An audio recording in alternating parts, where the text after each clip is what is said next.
சரி ஓகே. இது முன்ன கிளாஸ்ல 5 क्वेश्चन கேட்டோம் சரியா?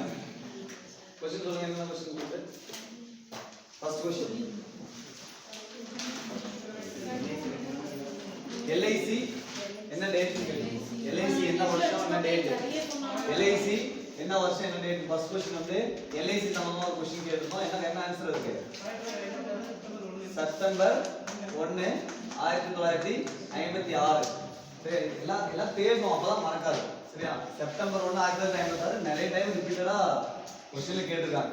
ஆர்ஆர்பி क्वेश्चंसலாம் டைரக்டா LIC என்னன்னு போட்டுருக்கப்படுது அப்படினு சொல்லிட்டு நிறைய டைம் கேட்டிருக்காங்க. இப்போ LIC சம்பந்தமா நிறைய இஷ்யூ போறதுனால அடுத்து வர போற எக்ஸாம்ஸ்ல ஏதாவது டைரக்டா இஎஸ் கேட்கும். அடுத்த செகண்ட் क्वेश्चन என்ன கேட்டிருந்தோம்? क्वेश्चन நம்பர் 2 யாரா நோட் பண்ணீங்களா? என்ன क्वेश्चन சொல்லிட்டு பிரைவேட் ட்ரெயின் என்னது? Private train. பிரைவேட்னா தனியாருடைய முதல் தனியார் ட்ரெயின் பேர் என்ன பேரு? தேஜாஸ். தேஜாஸ் எங்க இருந்து வரைக்கும்? எங்க வரைக்கும்? Lucknow to Delhi. Very good. So லக்னோல இருந்து டெல்லி வரைக்கும் முதல்ல பிரைவேட் ட்ரெயின் அப்படின்றதால இத கண்டிப்பா நீங்க क्वेश्चनல எதிர்பார்க்கலாம். முதல் பிரைவேட் ட்ரெயின் அப்படின்றத என்ன நீங்க क्वेश्चनல எதிர்பார்க்கலாம். முதல் தனியார் ரயில். ஃபர்ஸ்ட் ட்ரெயின்னா என்ன எழுதுவீங்க? ஃபர்ஸ்ட் ட்ரெயின் மும்பை டு தானே 1953ல இயக்கப்பட்டது. முதல் பிரைவேட் ட்ரெயின் தனியார் ரயில் அப்படின்றது பேரு தேஜாஸ். எங்க இருந்து வரைக்கும்? லக்னோ டு டெல்லி. அப்புறம் வேற மூணாவது விஷயம் விவசாயத்துறை அமைச்சர் யாரு? விவசாயத்துறை அமைச்சர் பேர் வந்து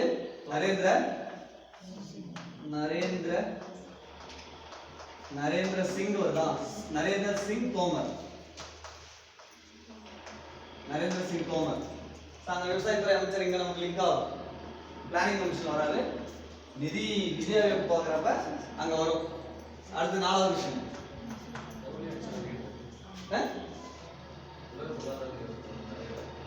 WHO உலக சுகாதார நிறுவனத்தின் தலைவர். WHO ஓட ஹெட் யாரு? டெட்ரோஸ்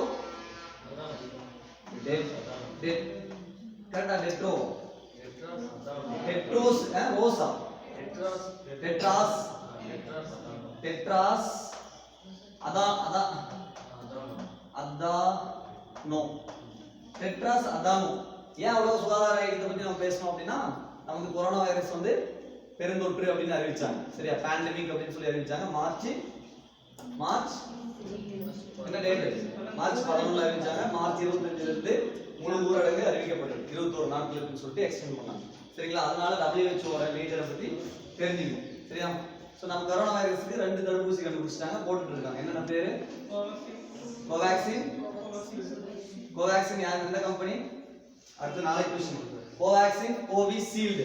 கோவேக்சின் அண்ட் கோவிஷீல்டு 2 தடுப்பூசி கண்டுபிடிச்சிருக்காங்க இந்தியா சார்பா. கோவேக்சின் அண்ட் கோவிஷீல்டு சரி. கோவேக்சின் அப்படின்றது வேக்சினாவே தடுப்பூசின்னு அர்த்தம் இல்லையா? கோவேக்சின். கோ அப்படினா கொரோனா வேக்சின். கோவேக்சின் அப்படின்ட்டு கோவேக்சின் VACCIN கோவேக்சின் அப்படின்னு ஒரு மருந்தும், இன்னொன்னு கோவிஷீல்டு SHIELD. இதுக்கு ஸ்பெல்லிங் பாத்துக்கங்க. ஷீல்ட் இந்த ஷீல்டா இதான் சொல்றாங்கன்னு நினைக்கிறேன். கோவேக்சின் அண்ட் கோவிஷீல்டு 2 தடுப்பூசி சரியா? தமிழ்லயே அப்படியே ட்ரான்ஸ்லேட் பண்ணி எழுதிங்க. கோவேக்சின் அப்படியே எழுதிங்க. அப்படியே தான் எழுத முடியும். வேற இதுல கொரோனா தடுப்பூசி கோவேக்சின் கோவிஷீல்டு 2வும் என்ன கம்பெனி அப்படின்னு பாத்துக்கங்க. 2 கம்பெனி இருக்கு. பூனேல இருக்கக்கூடிய ஒரு வைராலஜி இன்ஸ்டிடியூட் பூனே, அதுவும் கவர்மெண்ட் ஐஎம்ஆர் கவர்மெண்ட் சேர்ந்து பண்ணிருக்காங்க. நீங்க எந்த வேக்சின் யார் பண்ணிருக்காங்கன்னு பாக்கணும். 2 வேக்சினுக்கு இப்போ அப்ரூவல் கொடுத்துட்டாங்க. 2 வேக்சினுமே போட்டுட்டு இருக்காங்க. நிறைய இப்போ தமிழ்நாட்டில் கிட்டத்தட்ட 2 லட்சம் பேருக்கு மேல போட்டாங்க சரிங்களா? ஸோ நம்ம ஊர்லயுமே கிட்டத்தட்ட வந்துடும். கூடிய சீக்கிரத்துல ஊசி போட ஆரம்பிச்சிருவாங்க சரியா? கம்பல்ஷன் கிடையாது, நம்மளுடைய விருப்பத்தின் பேர்ல தான் போடுறாங்க ரைட்டா? ஸோ அடுத்தது இதுல வேற 5வது விஷயம் லாஸ்ட் ஒன் சிக்கிம் கேட்டிருக்கோம். சிக்கிம் மாநில அந்தஸ்து பெறப்பட்ட சட்டத்திருத்தம் அமெண்ட்மெண்ட் ஆக்ட் என்னது? என்ன வருஷம்? சிக்கிம் 22வது மாநிலமாக உதயமானது. 22வது மாநிலமாக உதயமானது சிக்கிம். 36வது அமெண்ட்மெண்ட் ஆக்ட் அதாவது சட்ட திருத்தம் 1975 36வது சட்டத்திட்டம் 1900 கொஸ்டின் சொல்றத அடுத்த நாள் போயிட்டு தேடணும். எல்லாருக்கிட்டையுமே ஸ்மார்ட் போன் இருக்கு, நெட் இருக்கு. சப்போஸ் உங்ககிட்ட இல்லைனாலே பக்கத்தில் யாருக்கிட்டையாவது ஒரே ஜஸ்ட் டைப் பண்ணீங்கன்னா போதும். டைப் பண்ணீங்கன்னா வரும். சிக்கிம் மாநில அந்தஸ்து பெற்ற வருடம் இல்லை சட்டத்திருத்தம் எப்படி எழுதிக்கலாம். சிக்கிம் வந்து எப்போ மாநிலமாக வந்தது அப்படின்னு சொல்லி. சிக்கிம் அதுக்கு முன்னாடி வரைக்கும் நம்மகிட்ட இல்லை. அதுக்கப்புறம் தான் இந்த சட்டத்திருத்தம் போட்டு தான் நம்மகிட்ட கூட்டோம். சரியா? ஸோ இது இந்த 5 கொஸ்டின் ஏற்கனவே போன கிளாஸ்ல கேட்ட கொஸ்டின்ஸ். சரியா? ஸோ இப்போ நீங்க எது நோட் பண்ண வரீங்க?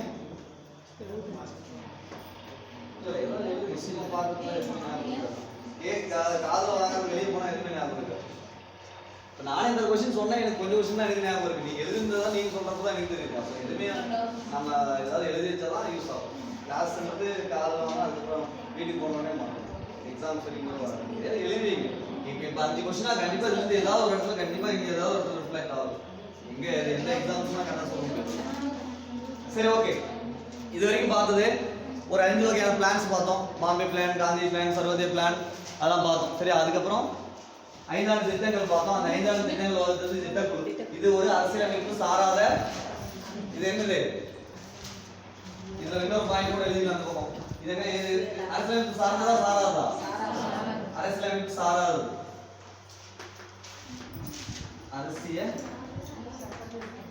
அரசியலமைப்பு இது ஒரு அரசியலமைப்பு சாராது. கான்ஸ்டிடியூஷன்ல எந்த ஆர்டிகிளும் இல்ல. கான்ஸ்டிடியூஷன்ல திட்டக்குழுக்கு தனி விதிகள் எதுவும் கிடையாது. இது அரசியலமைப்பு சாராத ஒரு அமைப்பு. சரிங்களா? இதுதான் என்ன பண்ணுது? 5 ஆண்டு திட்டங்களை வகுத்து கொடுத்தது. சரிங்களா? 5 ஆண்டு திட்டங்களை வகுத்து கொடுத்த ஒரு அமைப்பு அப்படின்னா திட்டக்குழு. திட்டக்குழுன்னு ஒரு ஃபார்ம் பண்ணி எங்க ஜவஹர்லால் நேரு இருக்கிறப்ப ஃபார்ம் பண்ணி ஒன் பை ஒன்னா கொண்டு வந்தாங்க. அது 12 எத்தனை 5 ஆண்டு திட்டங்கள் போட்டிருக்காங்க. இது வரைக்கும் 12 5 ஆண்டு திட்டங்கள் போட்டிருக்காங்க. சரிங்களா? அது ஒரு இயர் பையும் ஒவ்வொன்றா பார்த்தோம். ஸோ ஒவ்வொன்றுக்கு என்னென்ன மாடல்ஸ் அப்படின்றத பார்த்தோம். அது இன்னைக்கு எக்ஸாம்லேயே கொஸ்டின் கேட்டிருந்தோம். அது சைடில் பிரிண்டட் மிஸ்டேக்காக இருந்தது பார்த்த கொஸ்டின்ல. ஹெரால்டோமர் மாடல் என்ன பெயர் பிளான்? ஹெரால்டோமர் மாடல். ஃபர்ஸ்ட் 5 ஆண்டு திட்டங்கள், முதல் 5 ஆண்டு திட்டங்களுக்கு பேரு மாடல் கொடுத்தவர் யாரு? ஹெரால்டோமர் மாதிரி. அது வந்து விவசாயத்திற்கும் வேளாண்மைக்கும் மின்சாரத்துக்கும் முக்கியத்துவம் கொடுக்கப்பட்டது அப்படின்னு சொல்லி நாம் பார்த்தோம். 2.9% இலக்காக கொண்டு 3 எத்தனை % எட்டியது? 3.6% இலக்கை வந்து அடைந்தது. ஒரு வெற்றிகரமாக உருவாக்கப்பட்ட ஒரு திட்டம் அப்படின்னு சொல்லி அதை பார்த்தோம். அடுத்து 2வது என்ன கேட்டா LPG model. Liberalisation, privatisation, globalisation. தனியார் மயமாதல், ஃபர்ஸ்ட் எடுத்தோடனே தாராளமயமாதல், தனியார் மயமாதல், உலகமயமாதல். அதான் எல்பிஜி, லிபரலைசேஷன், பிரைவேடைசேஷன், குளோபலைசேஷன். 3. இது யார் எந்த மாதிரி எந்த வருஷத்துக்கு? 8வது 5வது திட்டங்களை கொண்டது. அதுக்கு இன்னொரு பேர் என்ன அப்படின்னா மன்மோகன் சிங் மாதிரியும் சொல்லுவாங்க. மன்மோகன் சிங் அண்ட் ராவ் மன்மோகன் சிங் மாதிரி அப்படின்னு சொல்லிட்டு ஒரு பேர் இருக்காது. அதுவும் நம்ம கொடுத்துருப்போம்னு நினைக்கிறேன். ஸோ அது ரொம்ப வெற்றிகரமாக வந்தக்கூடிய ஒரு திட்டம். 2வது இருக்கிறது 8வது 5 ஆண்டு திட்டம். அதுக்கு நேரம் நீங்க ஆப்ஷன் நல்லா படிச்சிருந்தீங்கன்னா நீங்களே அதுக்கு நேரம் கொஸ்டின்ல எழுதி வச்சுக்கலாம் கேப் இருக்கிற இடத்துல. ஸோ 3வது வந்து கேப் ஏதோ பிரிண்ட் ஆகல. அதுல 3வது ஏதாவது ஒரு 5 ஆண்டு திட்டங்கள், ஏதாவது ஒரு 5 ஆண்டு திட்டங்களுக்கு ஒரு மாடல நீங்களே இது பண்ணிக்கலாம். அதுக்கு 4வது என்ன இருந்தது? காட்கில் இருந்ததா? காட்கில் எந்த 5 ஆண்டு திட்டத்தோட? 3வது 5 ஆண்டு திட்டம். சரியா? ஸோ பிரிண்ட் எடுத்து பிரிண்ட் பண்றப்ப அது மிஸ்டேக் ஆயிருக்கு. சரியா? அடுத்த கொஸ்டின் கீழே என்ன இருந்தது? வேற என்ன டவுட்? கொஸ்டின் பேப்பர்ல என்ன டவுட்? கொஸ்டின் பேப்பர்ல செகண்ட் கொஸ்டின் என்ன இருந்தது? செகண்ட் கொஸ்டின்ல பிரிண்ட் மிஸ்டேக் என்ன அப்படின்னா 5.6% இலக்காக கொண்டு ஆரம்பிக்கப்பட்டது 3வது 5 ஆண்டு திட்டம். அது அடைந்தது வந்து 2.8% வந்து அடைந்தது. இது வந்து அது கீழே என்ன காரணம்னு டைப்பிங் கொடுத்துருக்கு. இன்னொன்னு காரணம் வந்து இந்தியா பாகிஸ்தான் போர் எப்ப நடந்தது? 1965. இந்தியா சைனா போர் 2. இதன் காரணமாக இதனுடைய வளர்ச்சி எட்டவில்லை அப்படின்னு சொல்லிட்டு கீழே ஸ்டேட்மெண்டா கொடுத்துருந்தோம். ஆக்சுவலா அது 2.8 தான் கொடுத்துருந்தோம். 5.6 2.8 இது வந்து இருக்கிறதுனால இந்த காரணமும் கூட்டு இருந்தும் சரி அப்படின்ற ஆப்ஷனை நான் கொடுத்துருந்தேன் அதுல. அதனால அது கொஞ்சம் அதுவும் அதில் எழுதிக்கிங்க. கொஸ்டின் வேணா நோட் பண்ணிக்கிங்க போயிட்டு. அடுத்த கொஸ்டின் அது வேற என்ன கொஸ்டின்? அது மேட்சா இருந்திருக்கும்னு நினைக்கிறேன். கரெக்டாக தான் இருந்திருக்கும்னு நினைக்கிறேன். 3rd கொஸ்டின்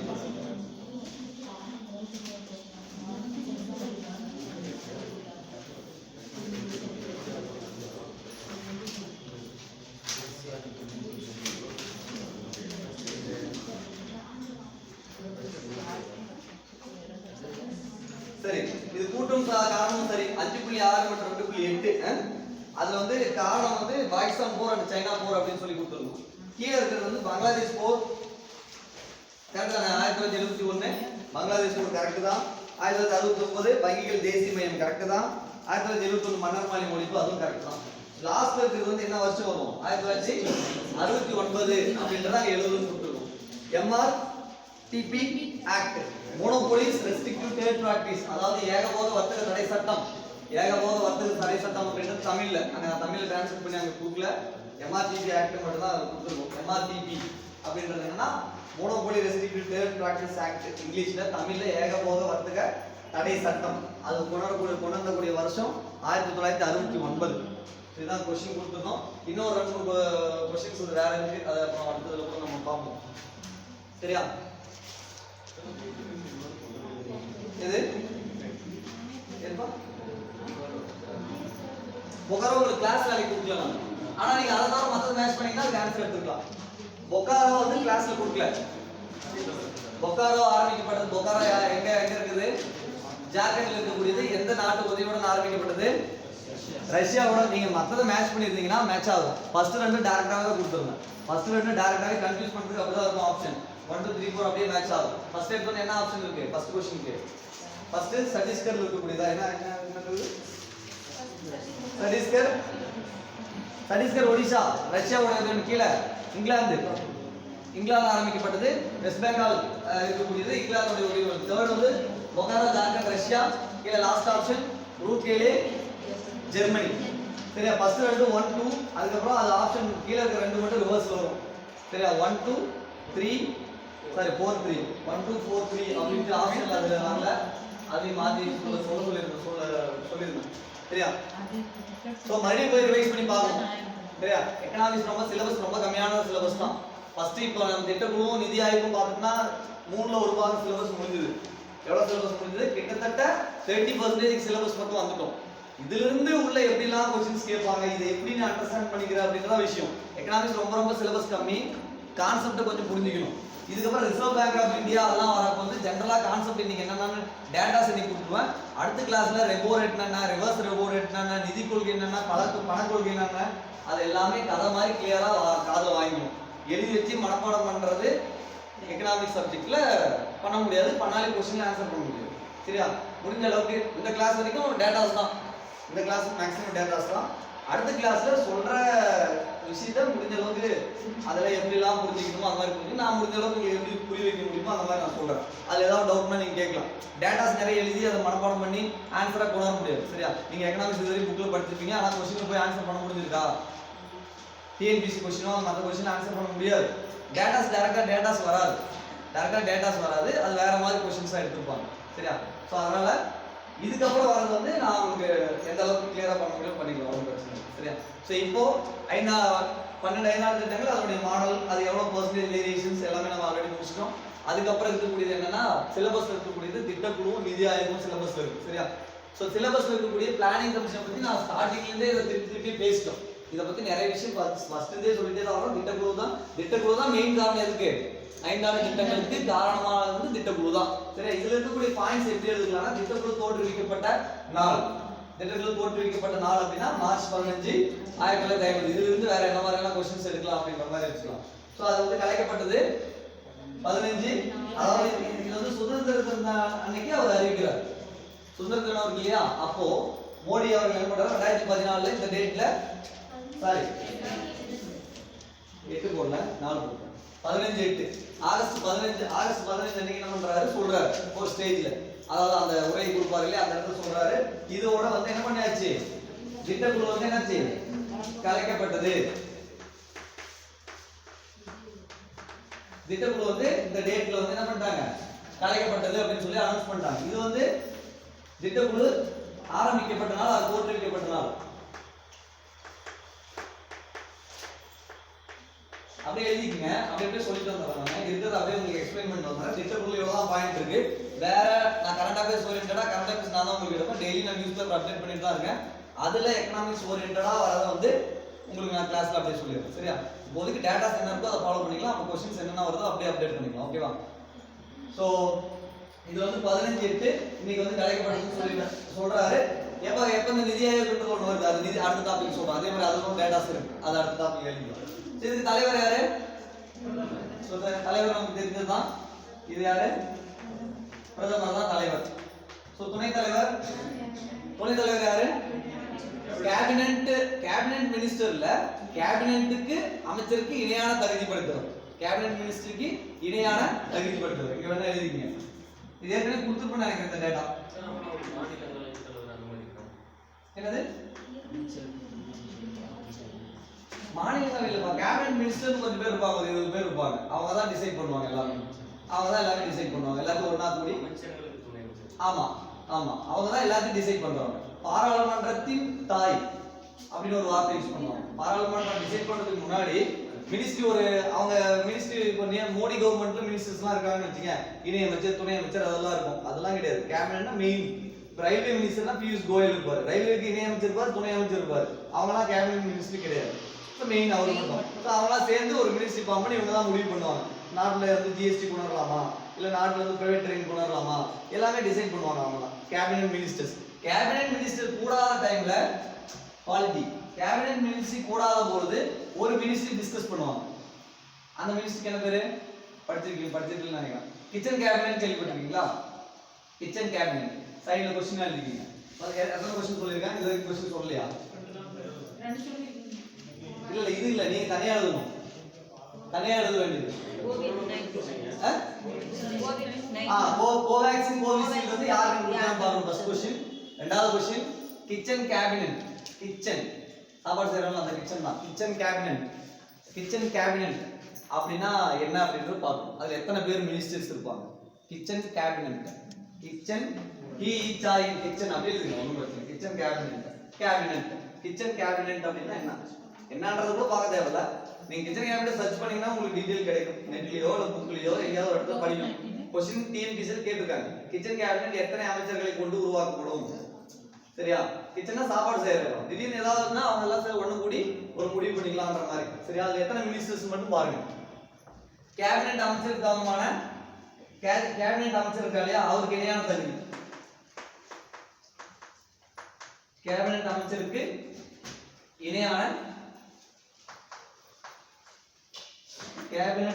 இணையான தகுதி. சரியா? சோ இது நான் கேட்ட क्वेश्चन எல்லாமே ஆன்சர் சொல்லிருவேன் இப்பவே. நீங்க ஜஸ்ட் நீங்க பார்க்கறதுக்காக தான். சரி, அடுத்த கிளாஸ்ல நம்ம அத பார்ப்போம். துணைத் தலைவர் வந்து என்னது? கேபினெட் அமைச்சருக்கு இணையான தகுதி பெற்றவரா இருப்பாரு. சோ ஃபர்ஸ்ட் யார் இருந்தது? கேசி நியோகி. கேள்விப்பட்டிருக்கீங்களா? கேசி நியோகி முதல் திட்டக்குழுவின் துணைத் தலைவர், அதாவது சேர்மனா இருந்தவர் யார் அப்படின்னா கேசி நியோகி. எழுதிட்டு பக்கத்துல இருந்தா அந்த கேபினெட் அமைச்சருக்கு இணையான தகுதி இருக்கு இல்லையா, அப்ப ஃபர்ஸ்ட் போட்டு கேசி நியோகின்னு என்ன பக்கத்துல எழுதி வச்சுங்க. கேசி நியோகி. சோ உறுப்பினர்கள் வந்து பாத்தீங்க அப்படின்னா இது லைனா அப்படியே பாயிண்ட் எழுதிட்டு வந்துருங்க. என்ன பாயிண்ட் இருக்கோ அதை எழுதிக்கங்க. சரி, அடுத்து இதே மாதிரி நிதி ஆயோக்ல இருக்க பாயிண்ட்ஸ். கேசி நியோகி.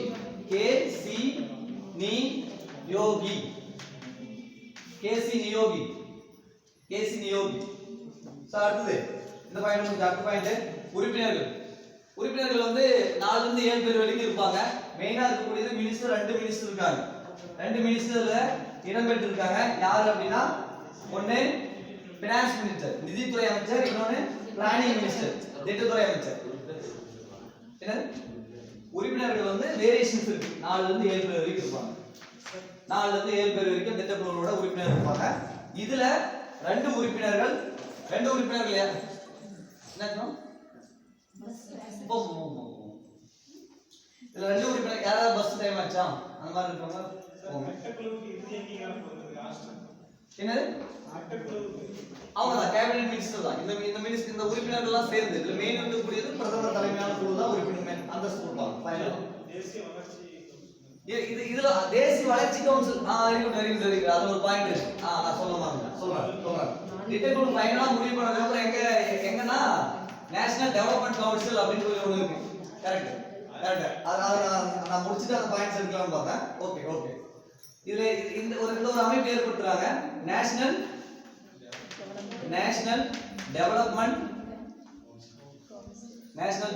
கவுன்சில் அப்படின்னு சொல்லிட்டு ஏற்படுத்துறாங்க.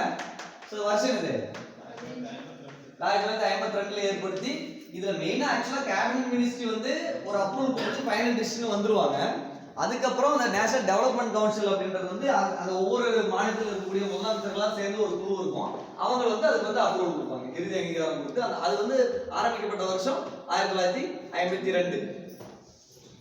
இது இந்த பாயிண்ட்ஸ் வந்து எங்க எழுதிக்கிறீங்க? இது இருக்கட்டும். நீங்க சைடுல எழுதிக்கிறதா எழுதிக்கிறீங்க, உறுப்பினர் கீழே எழுதிக்கிறீங்க. தேசிய வளர்ச்சி குழு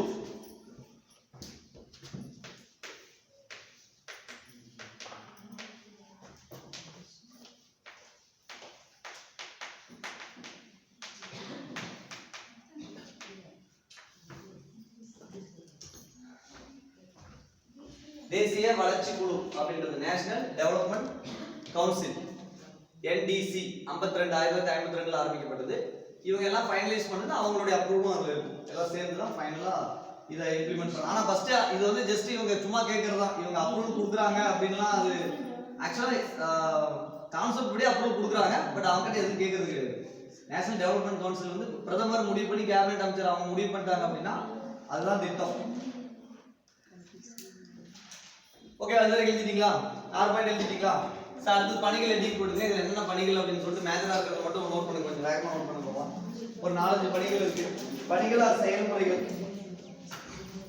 ஃபர்ஸ்ட் பாயிண்ட் மூலதனத்தை ஆராய்ந்து கண்டறிதல் மற்றும் மேம்படுத்துதல். ஃபர்ஸ்ட்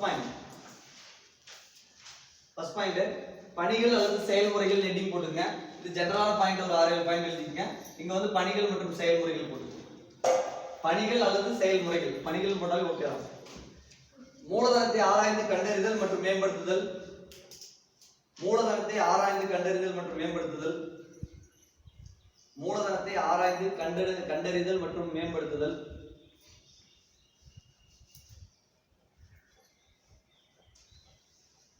மூலதனத்தை ஆராய்ந்து கண்டறிதல் மற்றும் மேம்படுத்துதல் எழுதிங்களா?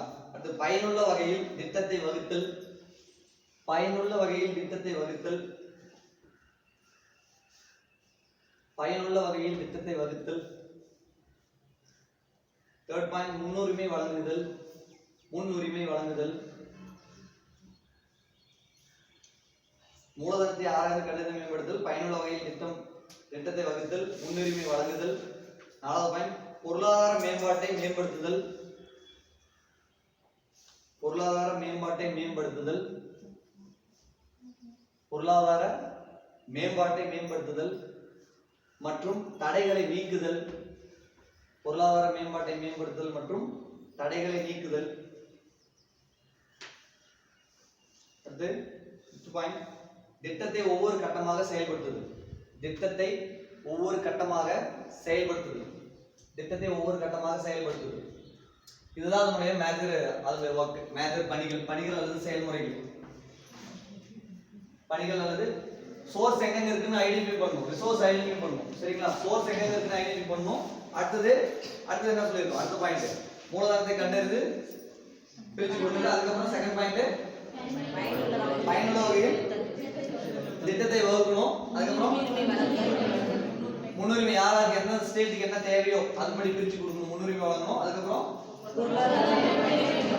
பொருளாதாரத்தை மேம்படுத்துறதுக்கு என்னென்ன டெவலப்மெண்ட் பண்ணணும், விவசாயம் தேவையா, பிசினஸ் தேவையா, எதுக்கு என்னென்ன முக்கியத்துவம் கொடுக்கணும் பிரித்து கொடுக்கணும். லாஸ்ட் பாயிண்ட் தடைகள் வந்து எங்க பிசினஸ் என்னென்ன தடைகளோ அதை நீக்கணும். அதுக்கு எக்ஸாம்பிள் வந்து எல்பிஜின்னு ஒன்று கொண்டு வந்தாங்க இல்லையா?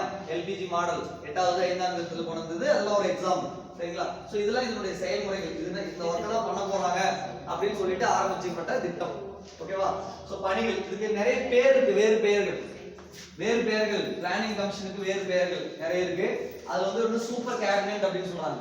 சூப்பர் கேபினெட் இங்கிலீஷ்லயும் எழுதிக்கங்க, தமிழ்லயும் பக்கத்துல எழுதுங்க. சூப்பர்னா என்ன அர்த்தம்? மேலான கேபினெட். கேபினெட்னா என்னது? மந்திரி சபைன்னு சொல்றோம்ல தமிழ்ல. கேபினெட்னா என்ன அர்த்தம்? மந்திரி சபை. கேபினெட் அமைச்சருக்கு நிகரான அமைச்சர் இருக்குல்ல, மந்திரி சபை. பெரிய பெரிய மந்திரிங்க மட்டும் சபையில இருப்பாங்க, ராஜா இருப்பாரு, சைடுல மந்திரிகளா இருப்பாங்க. சோ அதுக்கு தான் கேபினெட் சொல்றோம். சூப்பர் கேபினெட் மேலான மந்திரி சபை. இல்லனா கேபினெட்னு தமிழ்ல கேபினெட்னு எழுதுங்க. இந்த வாரம் இங்க எழுதிருக்கு பாருங்க, கேபினெட் கேபி கேபினெட் இங்க எழுதிருக்கோம். அதை நீங்க கேபினெட் தமிழ்ல ட்ரான்ஸ்லேட் பண்ணி கூட எழுதிக்கீங்க. ஏன்னா டைரக்டாவே சூப்பர் கேபினெட்னா என்னன்னு क्वेश्चन கேட்டிருக்காங்க. இது கேட்டிருக்காங்க. எகனாமிக் கேபினெட்னா என்னன்னு கேட்டிருக்காங்க. 5th வீல் ஆஃப் கோச்ன்றது கேட்டிருக்காங்க. இதுல இருந்து 2 क्वेश्चन கேட்டிருக்காங்க. இந்த வேறு பெயர்கள் பிளானிங் கமிஷனோட வேறு பேர்களுக்கு क्वेश्चन கேட்கறாங்க. சூப்பர் கேபினட், parallel கேபினட், இணையான கேபினட், இணையான மந்திரி சபை. தமிழ்ல இணையான, parallelனா அந்த இணை, இணையான, மேலான, சூப்பர்னா மேலான, parallelனா இணையான கேபினட். அப்படியே தமிழ்ல கேபினட் ட்ரான்ஸ்லேட் பண்ணி எழுதிருக்கீங்க. மந்திரி சபை கூட எழுதுனா வேற ஏதாவது நினைப்பீங்க சில டைம். கேபினட்டுக்கு எக்ஸாக்ட்டா தமிழ் மீனிங் என்னன்னா மந்திரிகள் சபை. பெரிய பெரிய ராஜாங்க மந்திரிகள் இருப்பாங்களே அந்த சபை. parallel கேபினட், எகனாமிக் கேபினட், பொருளாதார கேபினட். அவங்க தான் பொருளாதாரத்தை உருவாக்குறாங்க. நாட்டுடைய பொருளாதாரத்தை மேம்படுத்தக்கூடிய அமைப்பு தான் பிளானிங் கமிஷன், திட்டக்குழு. பொருளாதார கேபினட். இதுக்கு என்ன நேம் அப்படின்னா ஃபிஃப்த் வீல் ஆஃப் கோச், ஐந்தாவது நாட்டின் ஐந்தாவது சக்கரம். அதாவது வண்டிக்கு 4 சக்கரம் தான் தேவை, இன்னொரு 5வது சக்கரமா ஒரு வண்டிக்கு இருக்கு, ஒரு முதுகெலும்பா நிக்குது அப்படின்னா அது பிளானிங் கமிஷன் தான் அப்படின்னு ஒரு ஸ்டேட்மெண்ட் வந்து சொல்றாங்க. இது क्वेश्चन, இத क्वेश्चन கேட்டிருக்காங்க. இது क्वेश्चनல கேட்டிருக்காங்க. நிறைய ரயில்வே எக்ஸாம்ஸ்ல இந்த மாதிரி क्वेश्चंस எல்லாம் டைரக்டாவே நீங்க எதிர்பார்க்கலாம். ரயில்வேஸ் அந்த மாதிரி சொன்னது யாரும் ஸ்டேட்மெண்ட் கொடுக்கல. பிளானிங் கமிஷன்ல இந்த ஸ்டேட்மெண்ட், இது வந்து நாட்டுடைய 5வது வீல் அப்படின்னு சொல்லிட்டு ஸ்டேட்மெண்ட் கொடுக்குறாங்க. நான் வெப்சைட்ல ரெஃபர் பண்ணது, வெப்சைட்ல டைரக்டாவே இருக்கு. கோச் கீழ யார் நேம் கொடுக்கல, யார் நேம் நாட்டின் 5வது சக்கரம், நாட்டின் 5வது சக்கரம். வீல் அப்படின்றது கோச் அப்படின்றது நாடா மென்ஷன் பண்றாங்க, ட்ரான்ஸ்லேட் பண்றாங்க. நாட்டின் 5வது சக்கரம் அப்படின்னு. நாட்டினோட 5வது சக்கரம் என்னது? திட்டக்குழு. நாட்டின் 5வது சக்கரம் திட்டக்குழு. இது கேட்ட क्वेश्चन சரிங்களா? So super cabinet, super cabinet மேலான கேபினட், இல்லனா மேலான ராஜாங்க மந்திரி சபை அப்படின்னு கூட எழுதிக்கலாம். இல்லனா கேபினட் ட்ரான்ஸ்லேட் பண்ணி அப்படியே கேபினட்னு எழுதுங்க, அப்பதான் வந்து வேர்டிங் மிஸ் ஆகாது. மேலான கேபினட், இணையான கேபினட், பொருளாதார கேபினட் சரிங்களா? Super cabinet, parallel cabinet, economic cabinet. Fifth wheel of the coach, நாட்டின் 5வது சக்கரம் அப்படின்னு எதை சொல்றாங்கன்னா திட்டக்குழு சொல்றாங்க சரியா? சோ இதுதான் வந்து திட்டக்குழு இருக்கக்கூடிய பாயிண்ட். இதுல வந்து அவர் ரிமைண்ட் பண்ண பாயிண்ட் இது முக்கியமான பாயிண்ட் சரிங்களா? சோ இது எல்லாத்தையும் ஃபைனலா இது ஒரு திட்டக்குழு இருக்கு அப்படின்னா அவங்க பண்ணதுக்கு அப்புறம் அது வந்து ஒரு அப்ரூவல் பண்ற ஒரு கமிட்டி என்னது? தேசிய வளர்ச்சி குழு. முதலமைச்சர்கள், ஒவ்வொரு மாநிலத்தில் இருக்கக்கூடிய முதலமைச்சர்கள் உறுப்பினராக கொண்டு இருக்கக்கூடிய ஒரு அமைப்பு என்னது? தேசிய வளர்ச்சி குழு சரியா? அத நிதி ஆயோக் என்ன பண்ணிட்டாங்க? டைரக்டா அதுலயே உறுப்பினர்களாக கொண்டு வந்துட்டாங்க. இது தனியா ஒரு வச்சு இதுல இருந்து அவங்க கிட்ட சஜஷன் கேட்கணும். ஒவ்வொரு மாநிலத்திலயும் அப்ரூவல் கேட்கணும். பிளானிங் போனதுக்கு அப்புறம் ஒவ்வொரு மாநிலத்துக்கிட்டையும் கேட்கணும். ஆனா அது மாதிரி இப்ப நடக்கிறது இல்ல, பட் கேட்கணும் சரியா? சோ தேசிய வளர்ச்சி குழு ஆரம்பிக்கப்பட்ட வருடம் 1952 சரியா? இதுதான் வந்து இது திட்டக்குழு இருக்கக்கூடிய பாயிண்ட்ஸ். அடுத்து நிதி ஆயோக் எழுதுங்க. நிதி ஆயோக் போடுங்க ஹெட்டிங். நிதி ஆயோக் ஸ்பீடா இருந்து பார்க்கலாம். நிதி ஆயோக் என்ன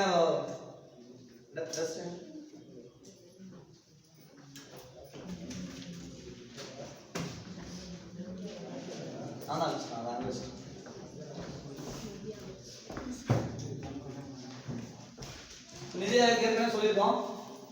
நிதி ஆயோக் என்னது?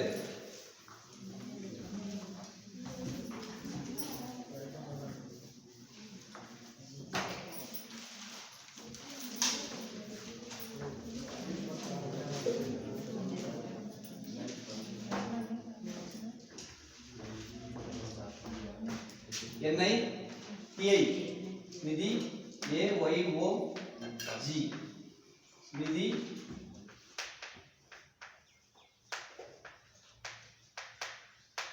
நிதி ஆயோக். நிதி ஆயோக்ல நிதி என்னது? National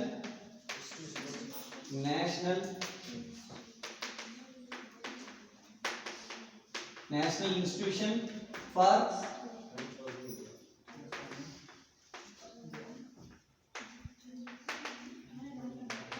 national institution for transforming India அப்படின்றது இந்த நிதி ஆயோக் அப்படின்றதுக்கு explanation.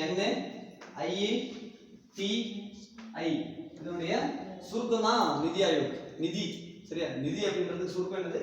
National institution for transforming India. Abbreviation கேட்பாங்க. நல்ல வார்த்தைகள் இந்த இடத்துல மாத்தும். இன்ஸ்டிடியூஷன் பதிலா இன்ஸ்டிடியூட் கொடுப்பாங்க. டிரான்ஸ்ஃபார்மிங் பதிலா வேற ஏதாவது வேர்டிங் இருக்கலாம். நேஷனல் பதிலா நேஷன் மட்டும் இருக்கலாம். சின்ன சின்ன டீவியேஷன் தான் இருக்கும். ரொம்ப பெருசா நம்ம எதிர்பார்க்குற மாதிரி இருக்காது. இந்த ஏ எல்லாம் கட் பண்ணிருப்பாங்க. இங்க இன்ஸ்டிடியூஷன் பதிலா இன்ஸ்டிடியூஷனல் ஏ நீங்க சேர்க்கலாம் சரியா? இன்ஸ்டிடியூட் நீங்க கொடுக்கலாம்.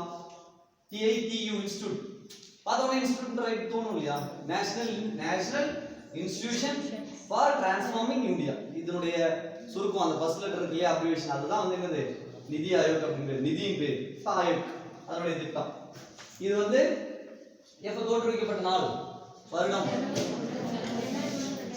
ஜனவரி 1 2015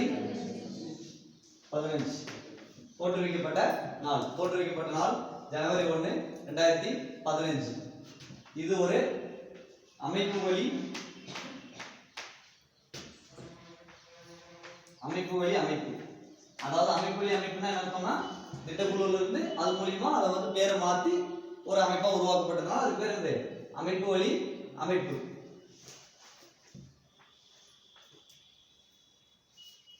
சோ இதனுடைய தலைவர் அதே மாதிரி தான் எழுதுன பாயிண்ட், தலைவர் இங்கேயும் துணைத் தலைவர். சோ இதுக்கு தலைவர் யாரு? எப்பயுமே தலைவருக்கு வந்து பிரதமர் தான். சோ இப்ப வரைக்கும் நிதி ஆயோகோட தலைவர் யாரு? நரேந்திர மோடி, அவர் தான் இருக்காரு இப்ப வரைக்குமே. துணைத் தலைவர், முதல் துணைத் தலைவர் Aravind Kejriwal.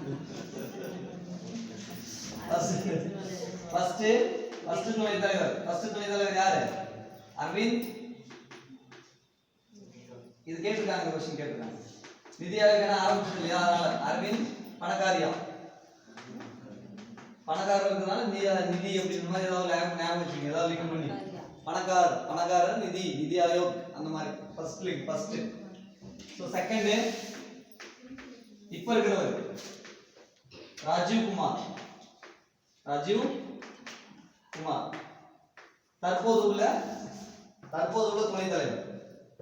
National institution for transforming India ஆரம்பிக்கப்பட்ட நாள் ஜனவரி 1 2015. சரியா? இது ஒரு அமைப்பு வழி அமைப்பு.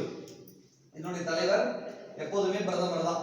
இதனுடைய துணைத் தலைவர் ஃபர்ஸ்ட் துணைத் தலைவர் அரவிந்த் பணக்காரியா. ரெண்டாவது அப்படின்னா என்ன அர்த்தம்? தற்போது. ரெண்டாவது மீன்ஸ் தற்போது. இது தற்போது சப்போஸ் நம்ம எக்ஸாம் போறோம் மாறலாம். இப்போதைக்கு செகண்ட் இப்ப அட் பிரசன்ட் இப்ப இருக்கிற டைம் படி தற்போது யார் அப்படின்னா ராஜீவ் குமார் தான் இப்போதைக்கு இருக்காரு. சரியா? சோ இதனுடைய வேற என்ன பாயிண்ட்ஸ்? தலைவர் துணைத் தலைவர் இத வந்து என்ன சொல்றாங்கன்னா சிந்தனை களஞ்சியம் அப்படின்னு சொல்றாங்க. இத வந்து என்ன சொல்றாங்க, இன்னொரு நேம் சிந்தனை களஞ்சியம் அப்படின்றாங்க. Think tank. இது கேட்டிருக்காங்க. இந்த क्वेश्चन கேட்டிருக்காங்க குரூப் 2ல நினைக்கிறேன், குரூப் 4 ஏதோ ஒரு क्वेश्चनல இந்த क्वेश्चन கேட்டிருக்காங்க.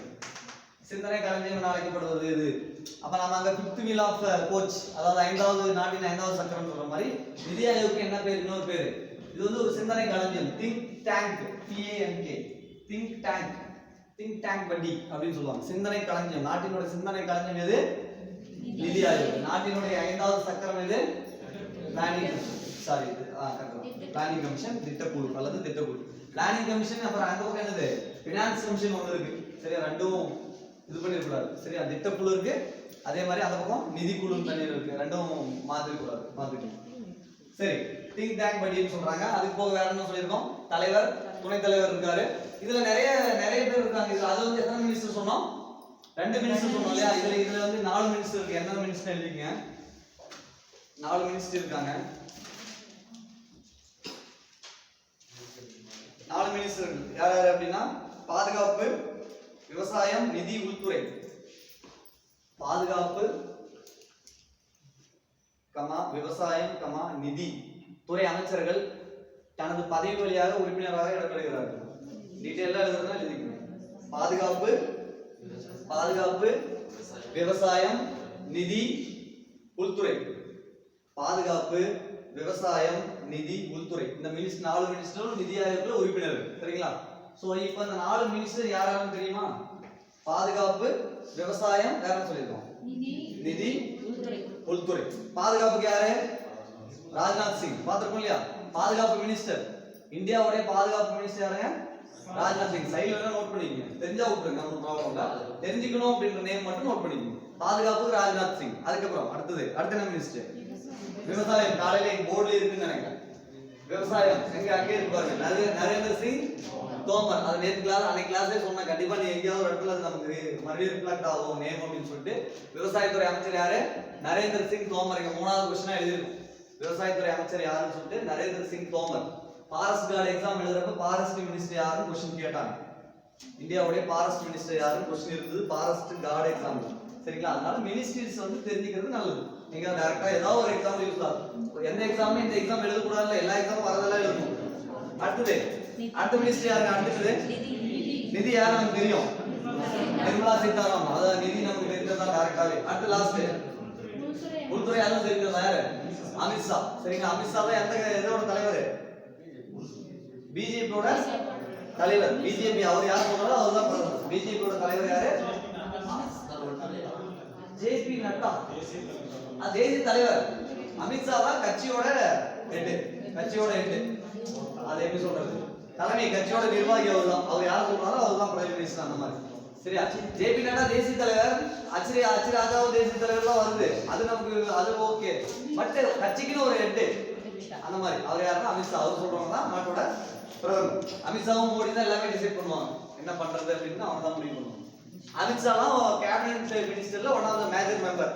கிச்சன் கேபினெட்ல ஒரு இருப்பாரு. கிச்சன் கேபினெட் 2 அல்லது 3 மினிஸ்டர் கொண்டு ஒரு டிஸ்கஸ் பண்ற ஒரு என்ன சொல்ற அமைப்பு பேர் தான் கிச்சன் கேபினெட். நானே சொல்லிட்டேன்னு நினைக்கிறேன். 2 ல இருந்து 3 மினிஸ்டர் இருப்பாங்க.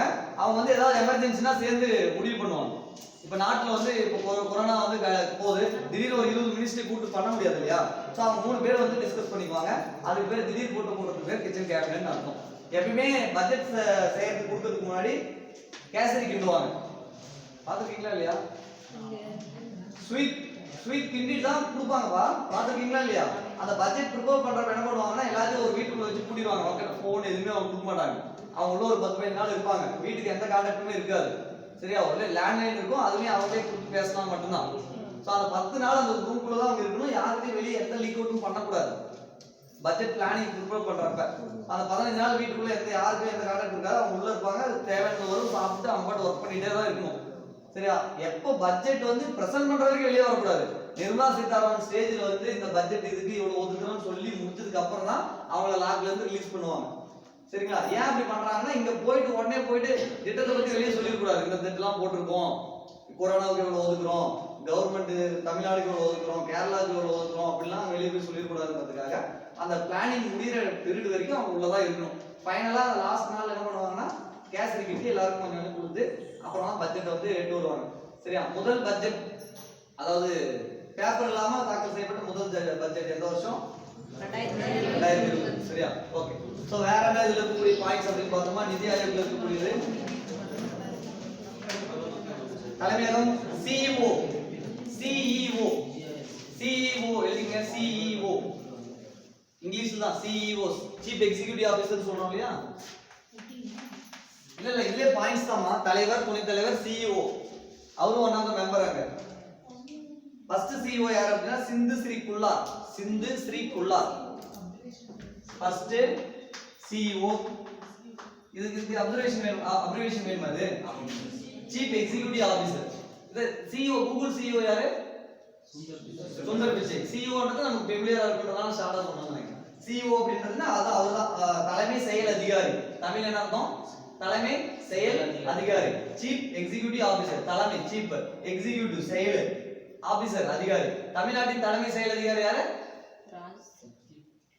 தமிழ்நாட்டின் தலைமை செயல் அதிகாரி சண்முகம் இருந்தாரு, மாத்திட்டாங்க. பேர் சொல்லுங்க. அடுத்த क्वेश्चन எழுதிக்கங்க. 1 அது 2 இது 3. மூணாவது क्वेश्चन தமிழ்நாட்டின் தற்போதைய தலைமை செயல் அதிகாரி. தமிழ்நாட்டின் தற்போதைய CEO. கிட்டத்தட்ட கரெக்ட் தான். பாத்துவாங்க, கிளியரா எழுதிப்பாங்க. இதுக்கு முன்னாடி யார் இருந்தாரு? சண்முகம். அதுக்கு முன்னாடி அது ஒரு மேடம் பேசிட்டே இருப்பாங்க இல்லையா? தூக்கி எங்க போட்டாங்க, எங்க போட்டாங்க யாருக்கும் தெரியல. கரோனா ஏதோ ஒரு கிருஷ்ணகிரியிலயோ தருமபுரியிலயோ ஏதோ ஒரு மாவட்டத்துல போய் பாருங்க, பேட்டி கொடுத்தே இருந்தாங்க. பேரை மறந்துட்டீங்களாமா? எப்ப பாரு அவங்கதான் வாசிப்பாங்க. தமிழ்நாட்டில் தொற்று இன்று மறந்துட்டீங்க. நியூஸ்ல டெய்லி வருவாங்க. அவங்களாதான் பாப்போம். ஏன் பாப்போம்னா இன்னைக்கு எத்தனை பேருக்கு வந்திருக்கு அவங்க சொல்றப்பதான் நமக்கு தெரியும். 50 IAS அவங்க வேறப்பா. கரெக்ட், பீலா ராஜேஷ். பீலா ராஜேஷ் மறந்து பேரு. அதுக்கப்புறம் சண்முகம் வந்தாரு. அதுக்கப்புறம்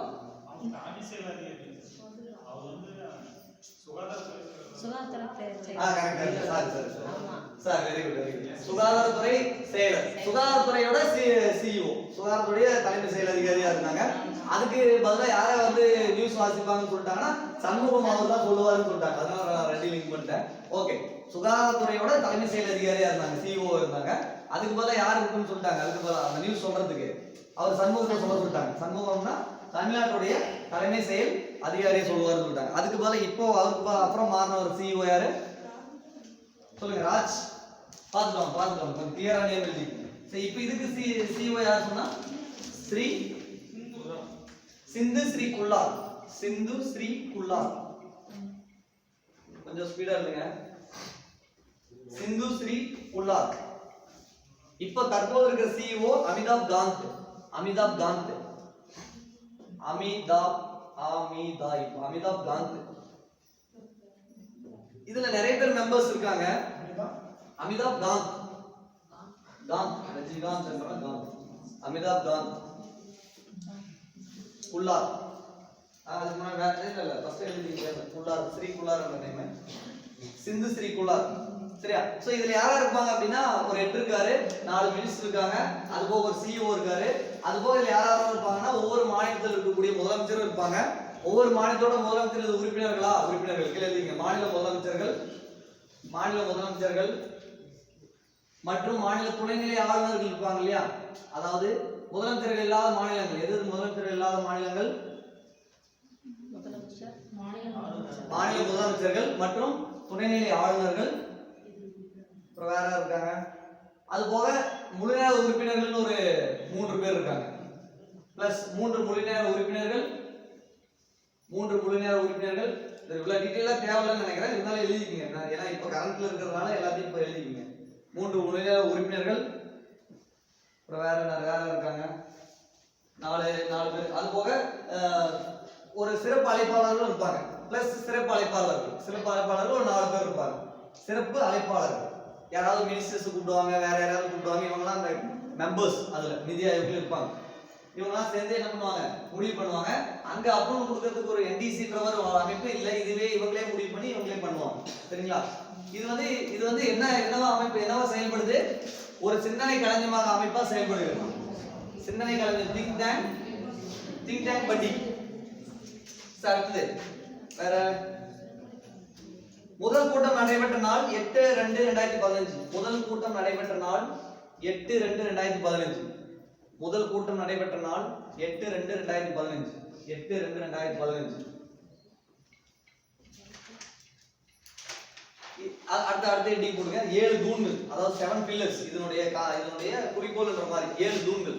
நெக்ஸ்ட் ஹெட்டிங் வந்து இதுலயே கீழே 7 தூண்கள். இது என்னெல்லாம் மேஜர் கான்செப்டா இருக்கு அப்படின்னு சொல்லிட்டு 7 தூண்கள் அப்படின்னு ஹெட்டிங் போடுங்க. 7 தூண்கள். ஃபர்ஸ்ட் தூண்னா என்ன அர்த்தம்? பில்லர்ஸ். இதனுடைய குறிக்கோள் அப்படின்ற மாதிரி. ஃபர்ஸ்ட் மக்கள் சார்பு. 7 தூண்ல முதல் பாயிண்ட், ஃபர்ஸ்ட் பாயிண்ட் மக்கள் சார்பு. செகண்ட் பாயிண்ட் செயல்திறன் சார்பு.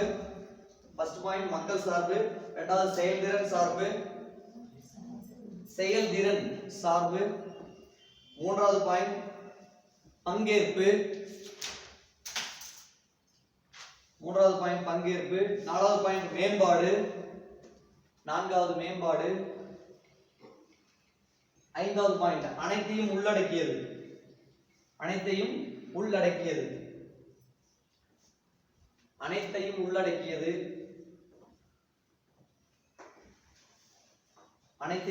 ஆறாவது பாயிண்ட் சமத்துவம். ஏழாவது பாயிண்ட் வெளிப்படை தன்மை. क्वेश्चन கேட்கலாம், எத்தனை வந்து பில்லர்ஸ், எத்தனை தூண்களை வைத்து நிதி ஆயோக் வந்து செயல்படுகிறது அப்படின்னா 7. இதுல உள்ள இருக்கிறது சில டைம் உள்ள இருக்கிற டேட்டா குரூப்ல மேக்ஸிமம் எல்லாமே ரைட்டான பாயிண்ட்ஸ் தான் இருக்கும். சரிங்களா? சோ அப்பப்போ பாத்துக்கங்க. மனப்பாடம் பண்ணி டக்குனு அப்படியே ஞாபகம் வைக்க முடியாது. அப்பப்போ ரிவைஸ் பண்ணி பாத்துக்கங்க. சோ அடுத்தது எழுதுங்க பணிகள். இதுக்கு முன்ன ஹெட்டிங் எழுதுறீங்களா? திட்டக்குழுவோட பணிகள். அதே மாதிரி இதுக்கும் பணிகள். ஃபர்ஸ்ட் பாயிண்ட் மாநிலங்களை பங்கெடுக்க வைத்தல். ஃபர்ஸ்ட் பாயிண்ட் மாநிலங்களை பங்கெடுக்க வைத்தல். நிதி ஆயோகோட பணிகள் மாநிலங்களை பங்கெடுக்க வைத்தல், பரவலாக்கப்பட்ட திட்டமிடல், பரவலாக்கப்பட்ட திட்டமிடல், பரவலாக்கப்பட்ட திட்டமிடல், பரவலாக்கப்பட்ட திட்டமிடல். தேர்ட் பாயிண்ட், நிபுணர்களின் கூட்டமைப்பை உருவாக்குதல், நிபுணர்களின் கூட்டமைப்பை உருவாக்குதல்.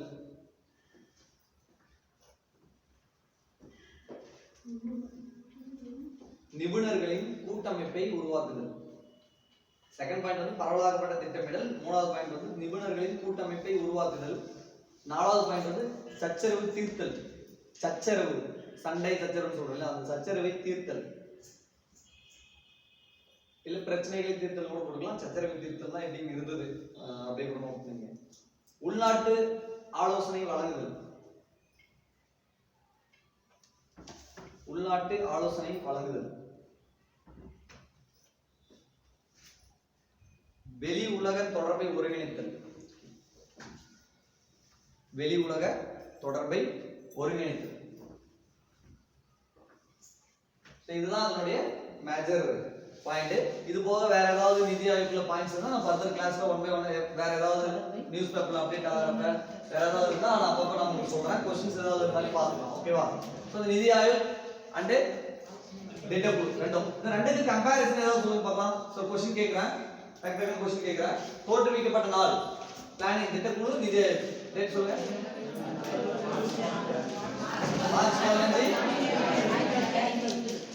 மார்ச் 15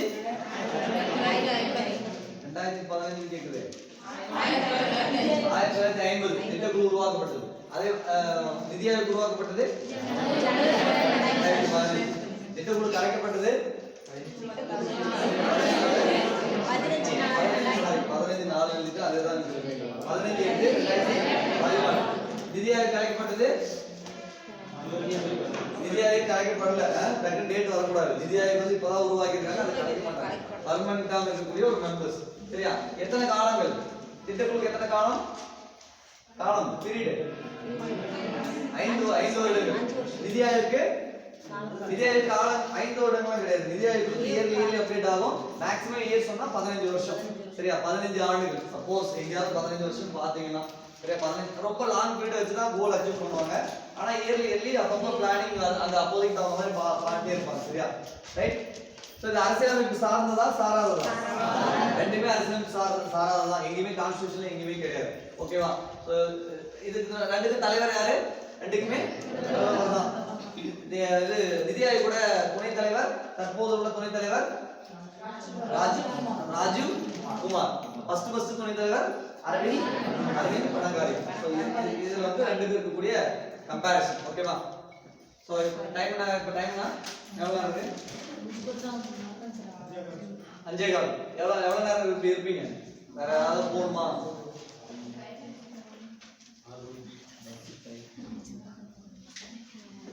இல்ல கொஞ்சம் டைம் ஆகும். சார் கொஞ்சம் முடிச்சதுனால கொஞ்சம் லேட் ஆயிடுச்சு. அதான் நம்ம இப்போ எனக்கு ஒன்றும் ப்ராப்ளம் இல்லை. நான் கரெக்டாக தான் வந்திருக்கேன். இல்ல எல்லாருக்கும் இப்போ நம்ம ஆக்சுவலா இப்போ வந்து என்ன அப்படின்னா நான் சொல்லிடுறேன். சிலபஸ் வந்து 3 பார்ட்டா இருக்கு இல்லையா? அதுல ஃபர்ஸ்ட் பார்ட் முடிஞ்சது. 3 பார்ட்ல ஃபர்ஸ்ட் பார்ட்ல வந்து பிளானிங் கமிஷன் அதாவது 5 பிளான்ஸ் 5 திட்டங்கள் பிளானிங் கமிஷன் நிதி ஆயோக் தான். அது ஃபர்ஸ்ட் இருக்கக்கூடியது நாட்டுடைய பொருளாதார நிலை இயல்பு நிலைன்னு இருக்கும். நாட்டுடைய பொருளாதார இயல்பு நிலை இருக்கும். நம்ம எல்லாமே ஃபுல்லா தனித்தனியா பார்த்துட்டு தான் இருப்போம். அதனால அதை பத்தி நான் உங்களுக்கு சொல்ல. ஃபர்ஸ்ட் பார்ட் அதாவது ரோமன் லெட்டர் 1 பார்ட் முடிஞ்சது. இதுல வேற பாயிண்ட்ஸ் ஏதாவது உங்களுக்கு ஏதாவது தெரிஞ்சிருந்தா நீங்க வந்து எப்பனாலும் கிளாஸ் சொல்லுங்க. பாயிண்ட்ஸ் வந்து நீங்க படிக்கணும், எக்ஸ்ட்ரா நீங்க படிக்கணும். பாயிண்ட்ஸ் ஏதாவது சொல்லுங்க, நான் சொல்ற பாயிண்ட்லயே ஆட் பண்ணிக்கலாம். சரியா?